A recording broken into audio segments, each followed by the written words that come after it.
color black. Pero ngayon, na ilang taon na ako dito sa FIS, i-describe ko yung color ko na ngayon is color pink to red na siya. Yan. Kasi, bakit? Before, napunta ako sa FIS, separated po kasi kami ng asawa ko. Kaya, baka maiyak ako. Pero, on process na po yung visa ko, papunta po akong New Zealand. Yan, nagkabalikan po kami ng asawa ko. Year 2017. Napunta ako sa FIS, year 2015. Yan.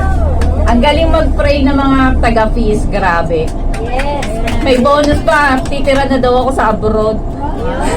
Kahit alam mo yun, hindi ko nang pinagdasal na titira akong sa abroad. Pero, ewan ko, sobrang blessed yata siguro ako. Napakagaling talaga mag-pray ng mga taga-FIS. Yan.